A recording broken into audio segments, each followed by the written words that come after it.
O Senhor é a nossa justiça. O Senhor é a nossa justiça. Nossos inimigos temerão e verão as proezas que faremos em Deus. O Senhor é a nossa justiça. O Senhor é a nossa justiça.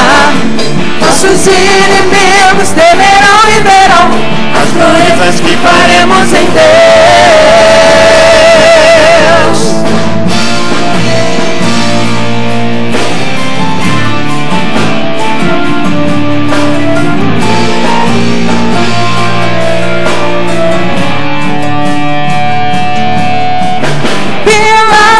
Nós podemos ver que o braço do Senhor luta por nós.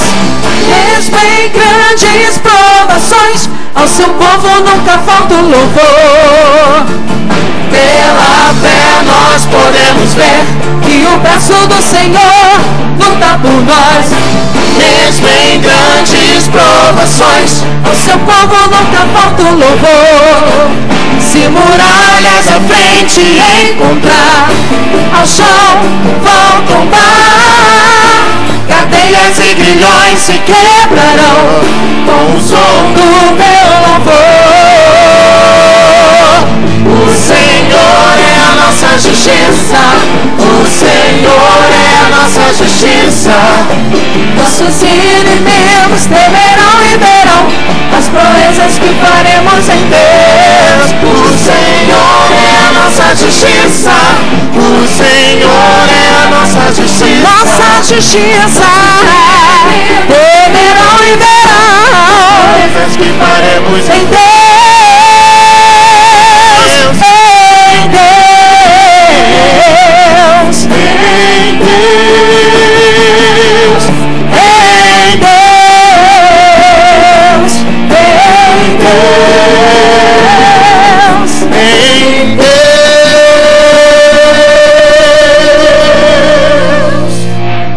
Aleluia. Em Deus faremos proezas em nome de Jesus. Eu serei mais do que vencedor em Cristo Jesus, diz Paulo. Amém, amados? Abra sua Bíblia, Efésios 6, terceira mensagem de uma série, 6 dias de batalha espiritual para 6 meses de oportunidade, a minha oportunidade. 6. Deus fez o mundo, a Bíblia diz isso, Gênesis relata isso, que Deus fez todas as coisas em quantos dias, irmãos? 1 mês, 2 meses, 6 dias. E tomamos posse disso, em nome de Jesus. 6 dias de luta, de batalha, de compromisso, de suor, de ir à frente, de não retroagir, de fazer a vontade de Deus, de crer em Deus, de lutar, e nós veremos o poder de Deus manifesto nas nossas vidas. Diga amém. Amém, Senhor. Fala aos nossos corações, nos guia a tua verdade, manifesta o teu poder nesse lugar, manifesta o teu poder na minha vida, que todo espírito, ó Deus, de incredulidade, ó Deus, saia pelo poder e autoridade que há no teu nome, ó Deus, que sejamos convencidos por ti nessa noite, do teu poder, da tua graça, da tua misericórdia, ó Deus, que tu podes, só o teu poder pode, ó Deus, transformar esses dias, esse momento de luta em vitória. E assim, nessa certeza, nós te agradecemos em nome de Jesus. Abra comigo Efésios 6, você já está com a sua Bíblia marcada aí, tem sido o tema texto dessa campanha. Você está aí comigo? Já abriu a sua Bíblia? Se você não está com a sua Bíblia, você pode ler aqui no Data Show, Efésios 6, a partir do versículo 10. Essa é a terceira mensagem. Terça-feira, o pastor estava aqui falando sobre esses dias de batalha. Falou terça, falou quarta, e hoje eu tenho o privilégio aqui, na sua ausência, de estar com os irmãos meditando nesse terceiro dia de luta, de batalha. Cremos que há de ser assim. Efésios 6,10 diz: quanto ao mais, sede fortalecidos no Senhor e na força do seu poder, revestidos de toda a armadura de Deus, para poder ficar firmes contra as ciladas do diabo. porque a nossa luta não é contra o sangue e a carne, mas sim contra os principados e potestades, contra os dominadores deste mundo tenebroso, contra as forças espirituais do mal nas regiões celestes. Portanto, tomai toda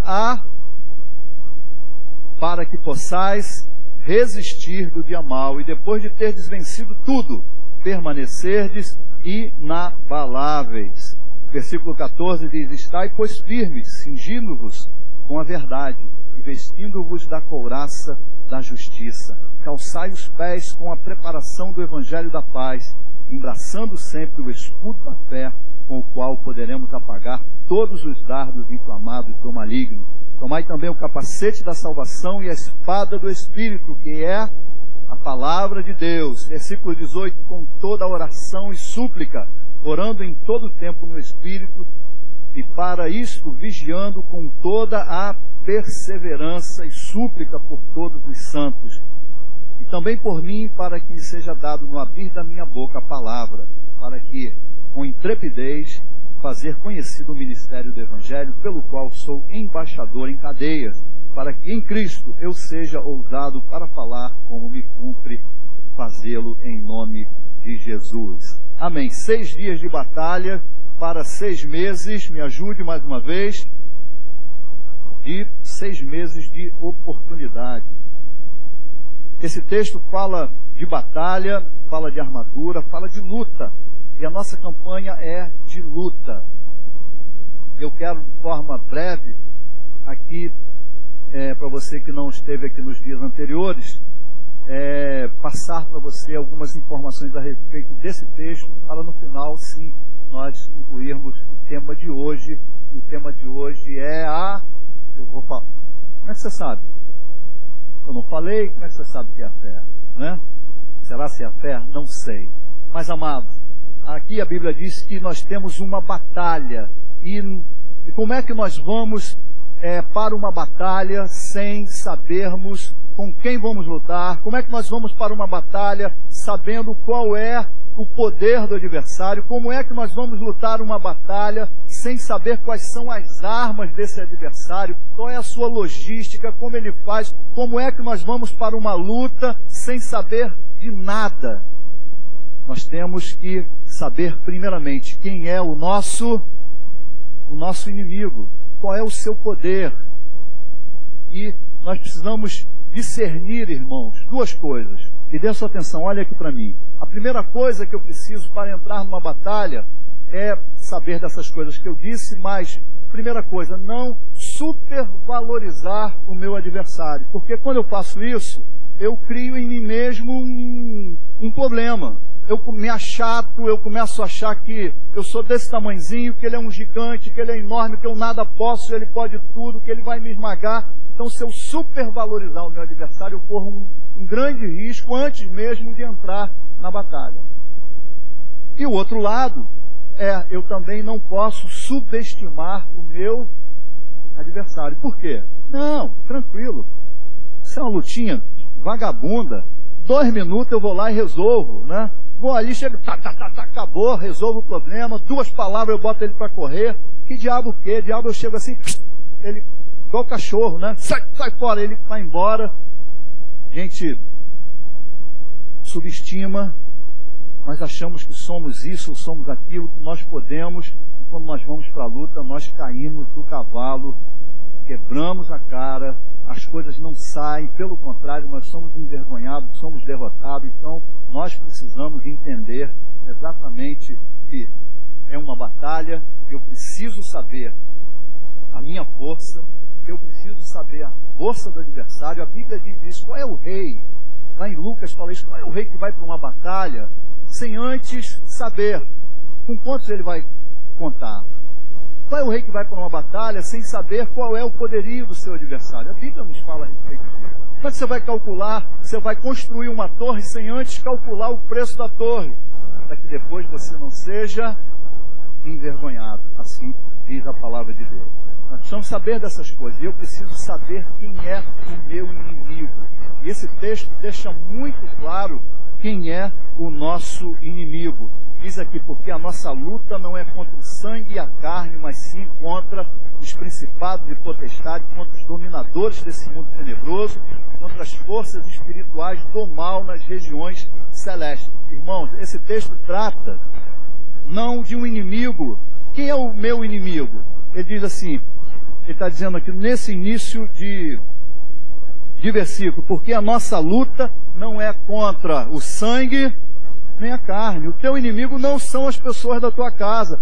Os teus inimigos não são as pessoas da igreja. Os teus inimigos não são pessoas que estão ao teu derredor. Há pessoas sim que às vezes querem puxar o teu tapete, alguma coisa assim. Mas esse texto está falando de lutas, o quê? Lutas espirituais. E aqui ele diz claramente em outros textos bíblicos que o nosso adversário é o diabo. É uma figura, não uma figura lendária, não, pastor, isso é lendário, isso é místico, isso aí só aparece nos filmes aí da televisão, coisa e tal, isso não existe. Pelo contrário, a Bíblia fala dele com muita propriedade. Lá em Ezequiel 28, o pastor falou aqui nos dias anteriores, falando que a Bíblia descreve, a palavra de Deus que descreve, o próprio Deus descreve, que ele era o aferidor de medida, ele era o padrão. O que há, você queria saber alguma coisa? Como eu vou citar o que ele falou a respeito de beleza, o que é o belo? Qual é a expressão máxima de beleza? É ele. Ele quem? Lúcifer. É ele. Ele era o cara. Ele era a pessoa que assistia a Deus, que estava ali junto de Deus. Mas lembre-se de uma coisa. Ele não é criador. Ele é o que, irmãos? Me ajude. Ele é criatura. A Bíblia diz que ele era o querubim da guarda ungido. É a única expressão. A Bíblia fala de querubins, mas querubins da guarda ungido somente lá em Ezequiel 28. É o único. A palavra de Deus disse que ele era o sinete da perfeição. Que ele perdeu a formosura, mas ele não perdeu o poder. Ele continua cheio de poder. Não todo o poder, mas ele tem poder. Tem muito mais poder do que eu e do que você. A Bíblia diz lá em Apocalipse 2,4, diz que ele é chamado de dragão. E dragão você decompõe numa trilogia.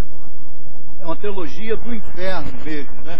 Diz que ele tem pata de leão, asas de águia e tem uma cauda de serpente.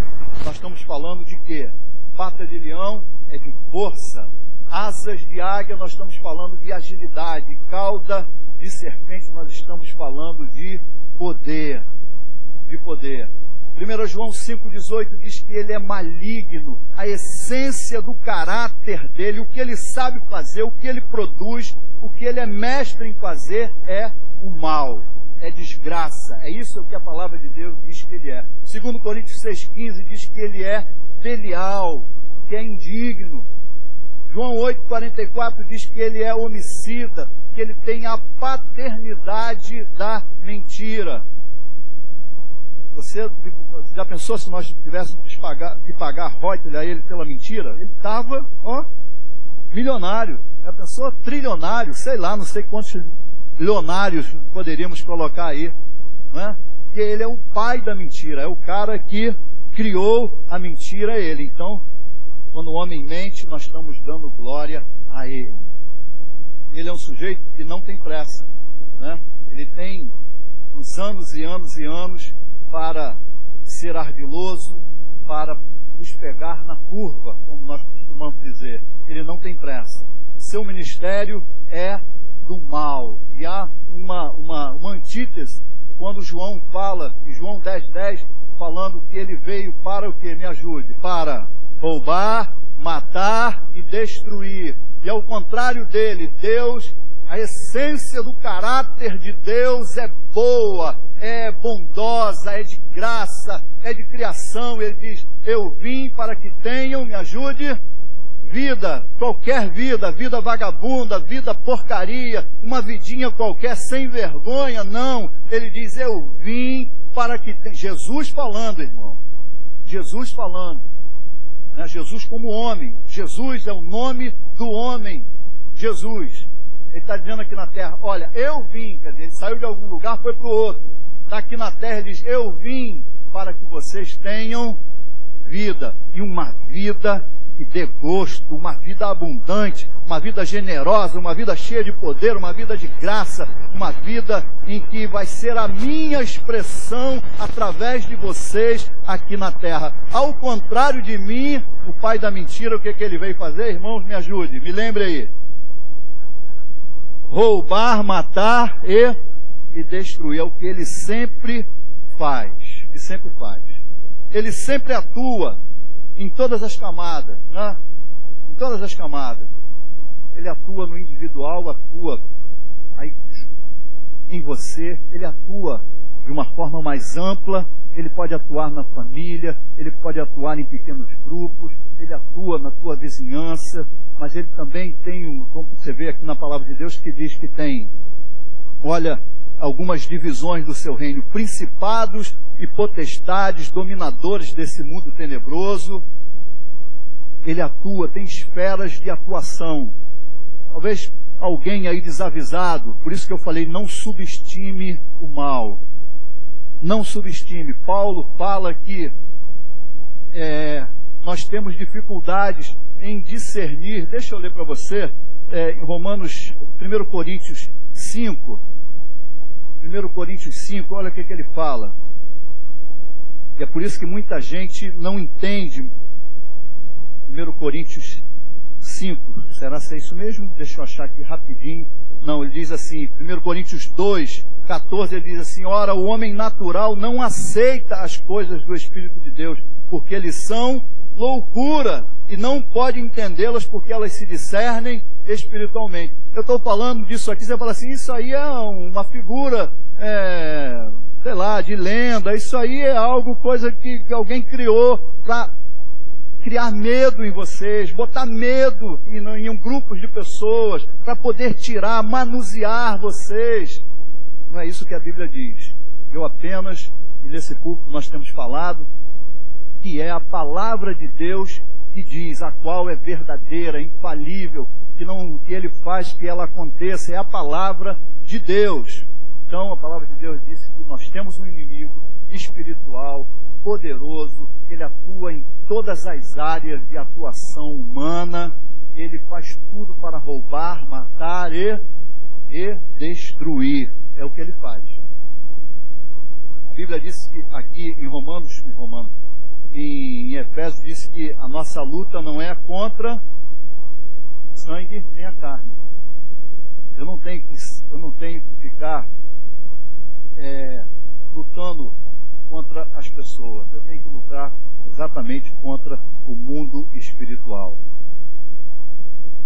O pastor falou aqui também 3 coisas diferem, né? 3 coisas distintas para nós lutarmos essa guerra espiritual. Que eu preciso atuar de 3 formas. Eu preciso atuar, me lembra aí, no ataque, eu preciso atuar na defesa, eu preciso atuar no ataque, e eu preciso de vez em quando, irmãos, vir aqui, sentar um pouquinho, me alimentar, dar uma descansada, porque você já imaginou se você vivesse uma vida só de luta? Você se arrebenta, você se quebra, você se esgota, você se consome, porque ninguém aguenta viver só de luta. Ninguém aguenta. Só luta. Segunda luta, terça, quarta, quinta, sexta, sábado, domingo, luta. Janeiro a janeiro só luta. É câncer, infarto, sei lá o que, você vai explodir. A Bíblia diz que há momentos em que eu tenho que atacar e que eu tenho que defender. Mas se na batalha eu preciso ter 3 coisas. Eu preciso lutar, não posso ficar na defesa só. Se eu ficar só na defesa, ele cresce, ele se agiganta, ele vai usar de todos os recursos sobre mim, e eu vou, cada dia mais, eu vou me achatando, eu vou cedendo, eu vou voltando. A Bíblia diz que eu tenho que atacar, mas que eu preciso aprender a me defender. Mas eu preciso de uma coisa muito importante que gera ataque e que gera defesa, que vai me possibilitar, que vai criar as possibilidades de eu estar nessa luta, nesse vai e vem. Sabe por quê, irmãos? Há lutas que são de um dia. Há lutas que são de 2, há lutas que são de uma semana, há lutas que são de um mês, há lutas que são de anos. Como é que você vai conseguir estar numa luta? Bom, uma luta de um dia mole, tranquilo, né? Tranquilinho, um dia, 2 dias, uma semana, a gente coisa e tal. Mas já imaginou? Quantos anos, irmão? 5 anos, irmão. 10 anos. Às vezes a gente fala, pô, irmão, estou há 10 anos nessa luta. 10 anos, minha sogra está lá na igreja, lá na minha casa, irmão. Estou ali em jejum e oração todo dia, mas que luta, haja suprimento, irmão. Eu preciso ir para o ataque, eu preciso ir para a defesa, mas eu preciso ter aquilo que supre as minhas necessidades interior, a minha provisão para a minha manutenção. Tem gente que tem medo do diabo. Minha mãe é uma. Minha mãe é daquelas antigas, né? Ela, qualquer coisa, uma manifestação, ela fala, não, vamos embora, não sei o quê. A Bíblia não... Fala, mãe, a Bíblia não fala isso. A Bíblia diz que resistir ao diabo e ele tem que dar linha, ele tem que ir embora, ele tem que correr, ele não pode ficar. Pelo poder que há no nome de Jesus, ele tem que sair fora. Como é que eu tenho que fazer, irmãos? Eu tenho que atacar, eu tenho que defender, eu tenho que manter o suprimento. Primeira arma, uma das armas que a palavra de Deus diz que eu tenho para atacar, para defender e para o meu suprimento é a palavra de Deus. É palavra de Deus. Eu preciso dar uma corrida aqui, irmãos. O diabo, sabe por quê? Tem estudo da palavra. Estudo da palavra é muito chato. E tem seminário, é muito chato. E livro auxiliar, é muito chato. E não sei o que, sabe por quê? Ele tenta, isso já está na guerra, irmãos. Ele vai tentar tirar as tuas forças. Ele vai tentar colocar outras coisas. Ele vai tentar mudar a sua agenda. Sabe por quê?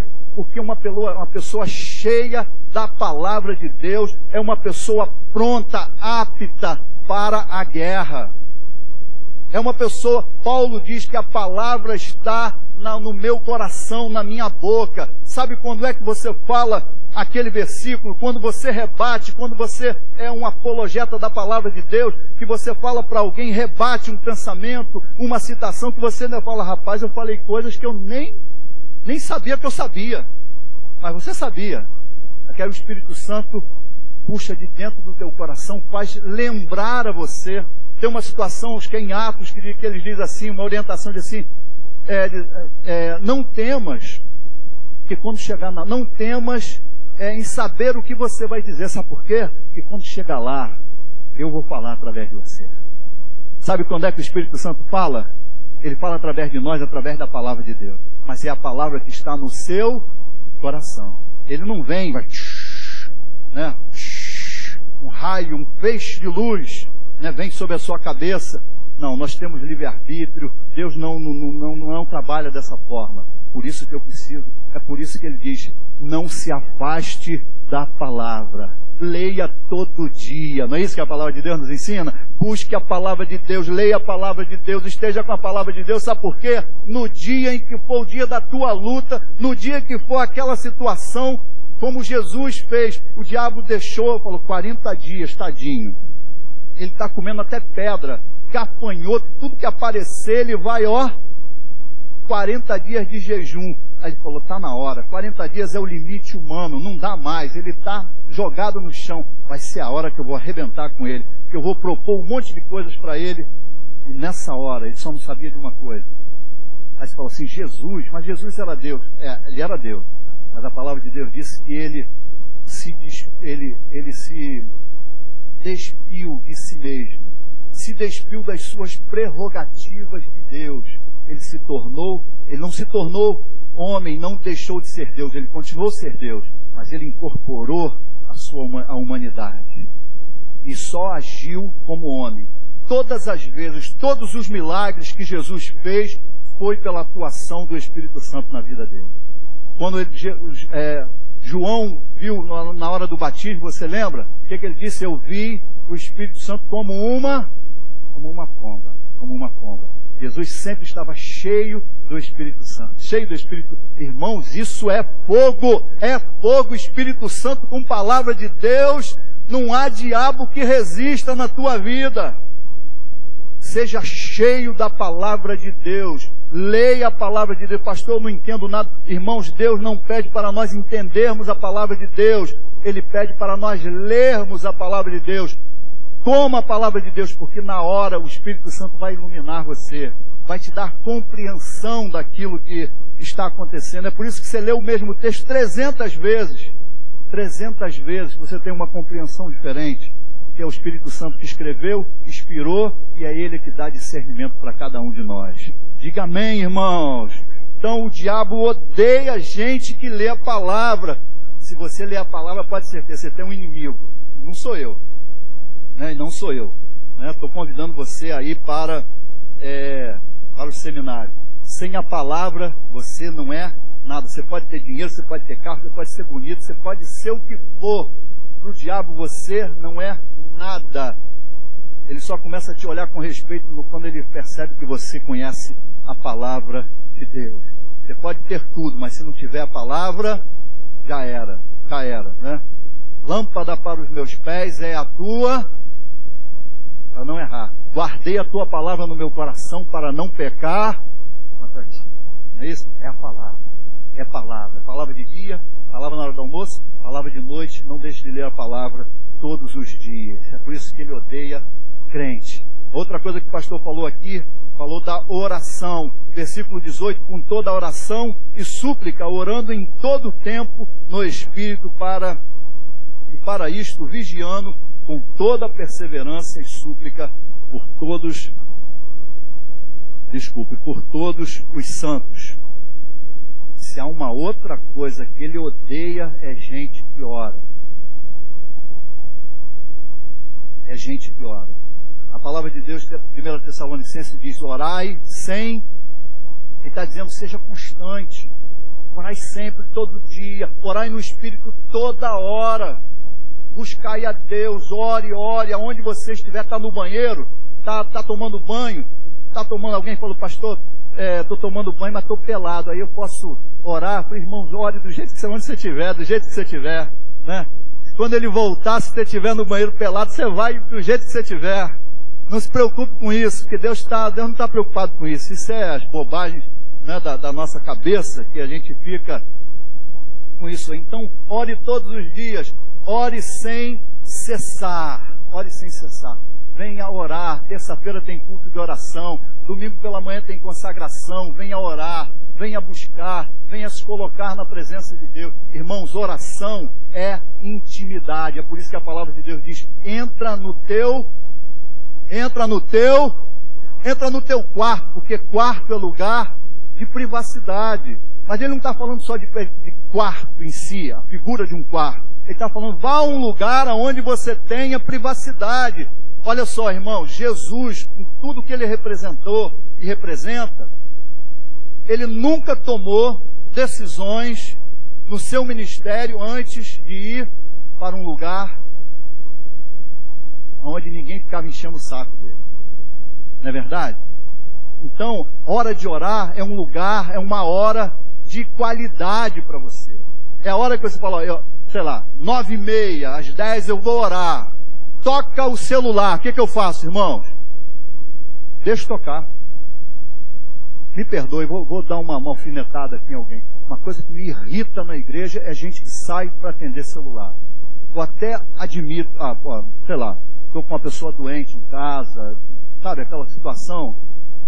Eu sou médico, a pessoa tem as pessoas que às vezes ligam, tem uma necessidade que não dá para esperar. Tudo bem, isso é normal, a gente não é nenhum xiita aqui.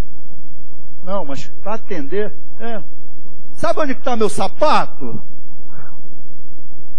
Irmãos, você vem para a casa de Deus, adorar a Deus. Aí chega aqui, você começa a atender telefone, sei lá por quê, pelas contas, sei lá o quê. Misericórdia, né?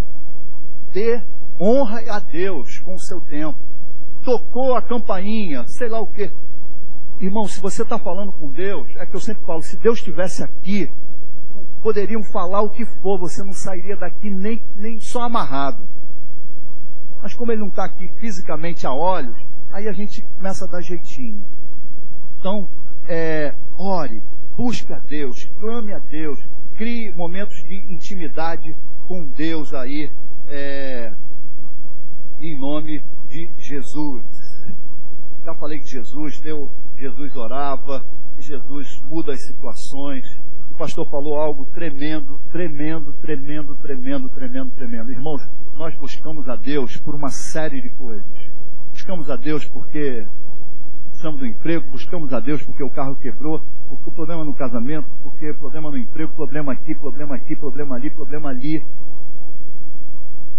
Ele falou uma coisa: Deus soluciona você. Deus soluciona o motor. Às vezes nós gostamos de ir para um mecânico da oficina, quando nós podemos para o Criador do carro. Se Deus consertar o teu interior, se você se expor a Deus, deixar que Ele transforme essa situação, sabe o que vai acontecer? Você mesmo, pela palavra de Deus, pela autoridade da palavra de Deus, pela direção do Espírito Santo de Deus, pela direção do Espírito Santo de Deus, pelo desejo de fazer segundo a vontade de Deus, sabe o que vai acontecer? Você mesmo vai consertar essa situação. Você mesmo vai consertar o carro. Deus conserta a gente. E quando Deus conserta a gente, tudo se resolve. E é por isso que Ele diz: me dá o primeiro lugar. Olha para mim, me dá o primeiro lugar. Me dá a chave do teu carro. Porque eu conserto tudo. A gente fica buscando a Deus para consertar o pneu. A gente fica pedindo a Deus para consertar isso, consertar aquilo. E lá no fundo do coração está cheio de mágoa, cheio de ódio, cheio de falta de perdão. Deus quer mudar o coração. Deus quer te dar luz, quer te dar direção para que essas coisas, para você vomitar tudo isso, para que isso não azede dentro de você, para que isso não venha te causar um mal cada vez maior. Deus conserta pessoas. Deus conserta você nessa noite. Deus conserta você nessa campanha. Deus conserta tudo na tua vida nessa campanha. Então não olhe, atente para aquilo que é núcleo, não para o que é periférico. Busque a Deus pelo que Ele é, pelo que Ele pode transformar a sua vida. Não por quinquilharias. Tem um bocado de gente que só busca a Deus por quinquilharia. Profetada, quer saber isso, quer saber aquilo. Eu tinha uma prima que ela, sempre me lembro disso, ela falava assim: o dia que Deus fizer isso, fizer aquilo, aí eu vou para a casa dele. Eu falei: rapaz, tu está pensando que Deus é o quê? Que é o teu lacaio, é o teu escravo, ele faz o que você pede, tu escreve numa notinha, manda para ele, ele te devolve de volta. Não inverta as posições. Ele é Deus e nós somos criatura dele. Ele é que é Deus, nós não mandamos em Deus. Não coloque limite, não faça dele o seu serviçal. Busque a Ele e dá o primeiro lugar, que o resto na tua vida vai acontecer em nome de Jesus. Dê o primeiro lugar a Deus, porque vai acontecer tudo na tua vida. Amém? Eu quero fechar esse terceiro dia falando de uma outra coisa. Irmãos, a palavra de Deus disse que nós precisamos ter a palavra no nosso coração. Amém, irmãos? Nós precisamos orar a Deus. Isso são armas de ataque, isso são armas de defesa, isso são armas de suprimento nas nossas vidas. 6 dias de busca, de luta para 6 meses de bênção na sua vida, 6 meses de produtividade tremenda para coisas maiores que Deus tem para cada um de nós, para aqueles que confiam. Para aqueles que confiam. A Bíblia diz lá em Hebreus, no livro de Hebreus 11, diz que a fé, alguém sabe de cor? A fé me ajude. Ora, a fé é a certeza de coisas que se esperam, e a convicção de fatos é a certeza de coisas que se esperam, e a convicção de fatos que não se vê, completamente abstrato. Nada palpável. Nada. Sabe o que ele está dizendo? Você quer ter relacionamento comigo? Você quer ter relacionamento com Deus? Quantos querem ter relacionamento com Deus? Então ore a Deus. Orar já é uma coisa de doido. Não é verdade? Orar É por isso que a Bíblia diz, as coisas espirituais se discernem espiritualmente, porque se não for pelo Espírito, a gente chama todo mundo de doido. Que eu me ajoelho ali ou aqui, em qualquer lugar, aí, o que esse cara está falando? Com quem que ele está falando? Será que ele está falando? Será o que ele está falando com alguém? Será o que alguém está falando com ele? Você fica cheio de curiosidade, né? O que foi? Será que aconteceu alguma coisa? Coisa de doido, irmão. E só se discerne pelo pessoas espirituais, dirigidas pelo Espírito Santo, discernem as coisas de Deus, confiam em Deus, buscam em Deus. Pessoas espirituais, só pessoas, irmãos, que desejam conhecer a Deus, vêm numa campanha de busca, campanha de clamor a Deus, campanha de bater na porta de Deus, crendo que Deus vai fazer algo que eu nem estou vendo, que Deus vai fazer algo que eu nem penso, que Deus vai, que Deus pode, que Deus quer. E é por isso que Ele nos chamou aqui em 6 dias de batalha. Eu não estou aqui incentivando você a que eu estou falando para você. Busque a Deus, clame a Deus, leia a palavra, confie em Deus, venha à casa de Deus, busque a Deus, segure no pé de Deus, segure na mão de Deus, e você vai ver o poder de Deus na sua vida. Isso é a palavra dele. Ora, a fé é a certeza de coisas que se esperam, e a convicção de fatos que não se veem. Nós falamos de armas de defesa, de ataque e de suprimento. Não falamos isso, irmão? Falamos isso aqui. De uma outra coisa que a palavra de Deus diz lá em Efésios 6, que eu quero ler com você. Efésios 6, 16, ele diz assim: embraçando sempre o escudo da fé, com o qual poderemos apagar todos os dardos inflamados. Poderemos, embraçando é pegar alguma coisa e botar o braço por dentro, embraçando o escudo da fé, o qual poderemos rebater, poderemos nos defender. Você pode pegar um escudo, você pode dar no cara, o cara está de bobeira, você tá aqui, ele manda a espada, tu pô aqui, é ataque, é defesa, né? Estou quase pegando um fraquinho aqui para me dar uma coça nele aqui em cima. Chuta aí, coisa e tal, amém. Não vou fazer isso não, porque sou bonzinho. Quem é mal, o pastor Lee que pega o pessoal aqui, bota o pessoal para marchar aqui, né? Amém. Mas Deus é bom, diga Deus é bom, amém. Paulo fala aqui, irmãos, que o escudo, a fé, é uma arma de ataque. Irmãos, na hora em que a vida nos presenteia com coisas terríveis, na hora em que a dor é aguda, na hora das perdas, na hora...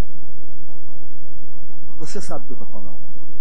Na hora que o chão é tirado, na hora que só essa frase faz sentido para a gente, só a graça de Deus. É nessa hora em que a fé será o nosso sustento. É nessa hora. Há uma progressão, há um crescer. Eu estou falando de palavra, eu estou falando de oração, eu estou falando de fé. É um crescer, é uma tríade, são pilastras da vida do crente, daquele que crê no Senhor Jesus, naquele que vive uma vida de busca a Deus, que conhece a palavra de Deus. Na hora, irmãos, na hora que, me perdoe a expressão popular chula, na hora que o bicho pega, a gente não tem o que falar, o que a gente fala? Só Deus, não é isso? Só Deus. Na hora aguda, na hora da morte, a Bíblia nos mostra que a esperança, ela é, muitas das vezes, a Bíblia fala algumas vezes a esperança, aonde ela é sinônimo de fé. Eu queria, daqui a pouco vou ler com você a respeito da âncora, onde ele fala que a esperança é a nossa âncora. É a nossa âncora.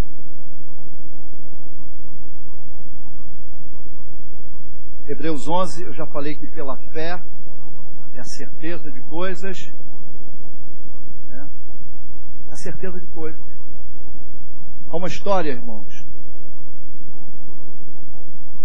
de um escritor, de um músico um cara cheio de capacitações, um poeta, e que o nome dele era Shel Silverstein. Isso está correto, eu procurei saber direitinho para não ficar falando bobagem aqui, né? Shel Silverstein era um cara cheio de predicado, e foi um cara que criou, o pastor já pregou aqui, um cara que ele criou um neologismo, uma palavra que chamava, alguém lembra? Ele falou aqui, Tessarak. O que é Tessarak? Tessarak hoje é uma palavra muito usada nos meios gerenciais, administrativos, que quer dizer mudança total. Esse camarada, Shel Silverstein, ele tinha uma filha, tinha uma esposa. A sua esposa, irmão, com a sua filhinha de 5 anos, ela veio a falecer. Já perdeu alguém? Quando você perde alguém da sua família, não é uma paulada? O chão daquela pessoa muito, muito querida sua, muito estreita sua. É um dos momentos mais difíceis da vida, é quando você perde alguém muito próximo, alguém muito querido, alguém que você fala assim, mas já cansei de ouvir isso. Ah, mas tem tanto ladrão, tem tanta gente ruim, por que Deus não leva esse safado? Por que Deus não leva aquele fulano? Vai levar logo o meu amado, logo a minha amada, logo o meu filho. Eu ouvia isso ontem no supermercado. A moça falando, eu perdi meu filho, é uma dor. A outra falou, nem fala porque eu quase perdi o meu também.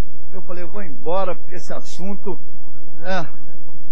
já me causa já uma depressão só de ficar ouvindo essas coisas terríveis da vida. Diz que ele perde a mulher com uma filha de 5 anos.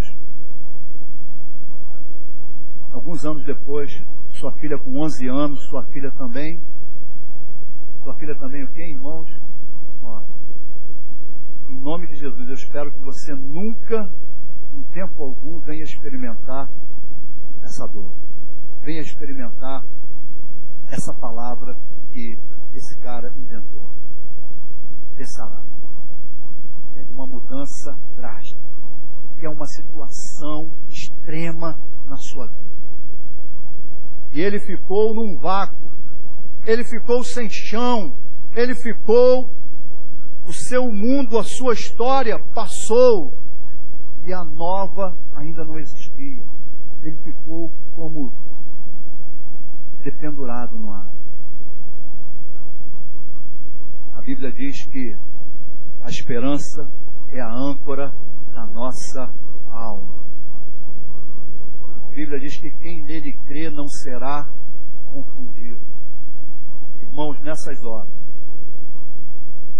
âncora é uma metáfora, a única vez usada por Paulo para a esperança.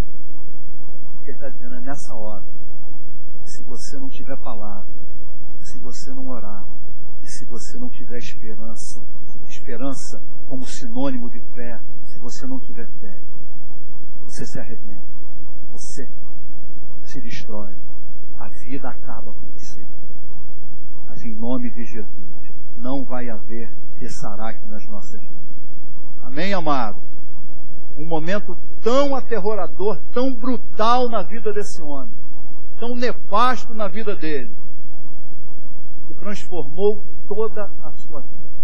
O que eu quero dizer para você, para encerrar esse nosso bate-papo dessa noite, nessa terceira mensagem?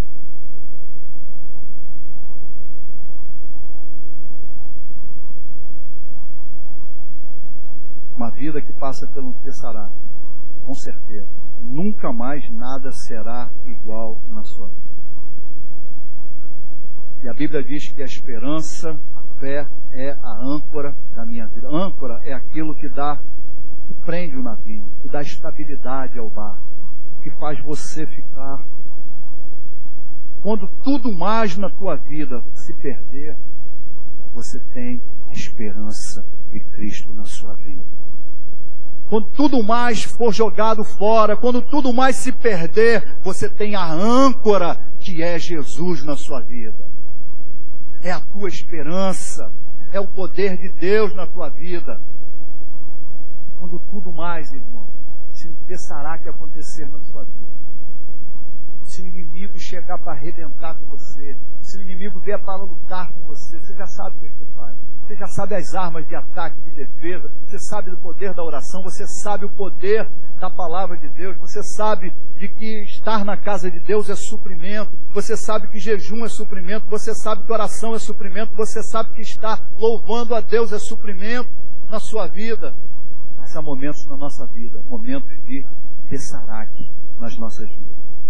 Na hora da tragédia, da dor extrema na sua vida. Eu não sei o que você está passando hoje. Eu não sei qual é a motivação que você está aqui. Quem sabe você perdeu a sua casa, você perdeu o seu marido, você perdeu o seu esposo. Quem sabe você perdeu o filho. Quem sabe você perdeu a fonte de sustentação. Quem sabe hoje você está jogado no chão. Mas eu quero te dizer uma coisa: se você tem palavra, se você tem o Espírito Santo, se você ora, Ele, Jesus, é a âncora, Ele é a tua esperança. E mesmo que tenha acontecido um tessaraque na tua vida, mesmo que uma desgraça que tenha acontecido na tua vida, Deus há de fazer um caminho novo para você. Você pode ter certeza. Deus tem algo novo. Eu não entendo, irmãos. Se eu entendesse todas as coisas de Deus, eu seria Deus. Estaria sentado ao lado dele. Eu não sou Deus. Você não é. Nós não somos. Mas de uma coisa eu tenho certeza: Deus, para aqueles que andam na presença dele, aqueles que o buscam, Deus há de fazer um caminho novo que você não sabe. Como é que vai ser, pastor? É estreito, é largo, é asfaltado, é isso, é aquilo? Não sei, irmão, não quero saber. Eu só quero dizer uma coisa: Deus fará um caminho novo na tua vida. 6 dias de busca, de clamor, de choro, de pedir a Deus, de buscar a Deus, para que nós vamos ver o poder de Deus manifesto na tua vida. Vamos ficar de pé, vamos orar. Em nome de Jesus. Vamos orar, vamos clamar a Deus. É a nossa hora, é a hora de buscar. Você está com aquele pedido aí na mão? Pegue o seu pedido, leia o seu pedido. Nós já lutamos na terça-feira por um pedido, na quarta por hoje. Hoje é o dia de você orar por esse terceiro pedido. São 6 pedidos que nós temos colocado para Deus: terça, quarta, quinta, sexta, sábado e domingo, crendo no poder de Deus, crendo que Deus há de fazer uma reviravolta.